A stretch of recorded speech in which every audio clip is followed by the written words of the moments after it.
Welcome to my YouTube channel মোৰ YouTube চেনেললৈ আপোনালোকক সকলোকে স্বাগতম জনাইছোঁ। আজি আপোনালোকক জনাবলৈ ওলাইছোঁ যে আমি কেলকুলেটাৰ কেনেকৈ অফ কৰিব পাৰোঁ, কেলকুলেটাৰটো কেনেকৈ অফ কৰি থ'ব পাৰোঁ সেইটো আপোনালোকক জনাবলৈ চেষ্টা কৰিম। তে আহক ভিডিঅ'টো দেৰি নকৰাকৈ আৰম্ভ কৰি পাৰোঁ। আৰু ভিডিঅ'টো আৰম্ভ কৰাৰ আগতে আপোনালোকৰ ওচৰত এটা ৰিকুৱেষ্ট যে আপোনালোকে যদি মোৰ চেনেলত নতুন তেন্তে মোৰ চেনেলটো ছাবস্ক্ৰাইব কৰিব, কাষতে থকা বেল আইকনটো দবাব। আৰু যদি মোৰ ভিডিঅ'টো ভাল লাগে তেন্তে আপোনালোকে মোৰ ভিডিঅ'টো লাইক কমেণ্ট শ্বেয়াৰ কৰিবলৈ একেবাৰে নাপাহৰিব। আহক বন্ধুসকল, আজি আমি চেষ্টা কৰি চাওঁ যে কেলকুলেটাৰ কেনেকৈ অফ কৰিব পাৰি। যিসকলে এই কেলকুলেটাৰটো অফ অন কৰিব জানে বা জানে তেওঁলোকেতো ভালে, আৰু তেওঁলোকে জনাসকলে মোৰ এই ভিডিঅ'টো চাব নালাগে।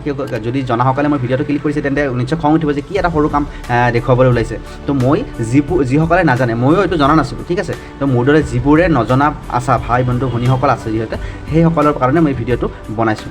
তো আহক দেৰি নকৰাকৈ ভিডিঅ'টো আৰম্ভ কৰোঁ। তো যদি আপুনি আপোনাৰ কেলকুলেটাৰটো বন্ধ কৰিব বিচাৰিছে, অফ কৰিবলৈ বিচাৰিছে, তেন্তে প্ৰথমে আপোনাৰ কাম কৰিব লাগিব, এইটো যে বটন দেখিছে এই বটনটো চেফ অন কৰা বা যিকোনো এটা বস্তু কাট কৰাৰ কাৰণেহে এইটো ইউজ কৰা হয়। এইটোতে কিন্তু অফ নহয়, অনহে হয়।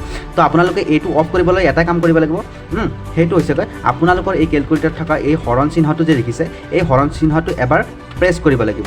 তাৰপিছত আপোনালোকে কৰিব লাগিব যিটো, সেইটো হৈছে এই যে আপোনাৰ ইনটু চিহ্নটো আছে, পূৰণ চিহ্ন, এই পূৰণ চিহ্নটোত এবাৰ প্ৰেছ কৰিব লাগিব। তাৰপিছত আপোনালোকে এটা কাম কৰিব লাগিব, সেইটো হৈছে এই যে হৰণ চিহ্নটো, এই যে পাৰ্চেণ্টেজ মানে শতাংশ চিহ্নটো, এইটো এবাৰ প্ৰেছ কৰিব লাগিব। এইখিনি প্ৰেছ কৰাৰ পিছত আপোনাৰ দুটা কাম বাকী ৰৈ গ'ল। এই দুটা কাম হৈছে আপুনি এই চেক বটনটো এবাৰ প্ৰেছ কৰিব। তাৰপিছত আপোনাৰ কামটো আৰু এটা কাম আছে, সেইটো হৈছে আপুনি এই যে ডিলেট বটনটো আছে, এই ডিলেট বটনটো আপুনি কি কৰিব লাগিব, দুবাৰ প্ৰেছ কৰিব লাগিব।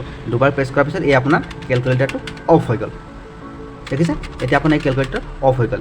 এতিয়া এই কেলকুলেটাৰটো যদি অফ হৈ গ'ল, এইটো আকৌ অন কৰিবলৈ হ'লে মই আগতে আপোনালোকক কৈ থৈছোঁ নহয় যে এই যিটো বটন আছে, এই বটনটো আচলতে অন কৰাৰ কাৰণে আৰু কাট কৰাৰ কাৰণেহে এই বটনটো ইউজ কৰা হয়। এই বটনটো এতিয়া অফ নহয়, অনহে হয়। তো এই বটনটো জাষ্ট প্ৰেছ কৰিলে আপোনাৰ কেলকুলেটাৰ অন হৈ গ'ল। এতিয়া আপোনাৰ কেলকুলেটাৰটো অন হৈ গ'ল। আশা কৰিছোঁ নিশ্চয় ভাল পাইছে। যদি ভিডিঅ'টো ভাল লাগিছে তেন্তে লাইক কমেণ্ট শ্বেয়াৰ কৰিবলৈ একেবাৰে নাপাহৰিব। Thank you. জয় আই অসম।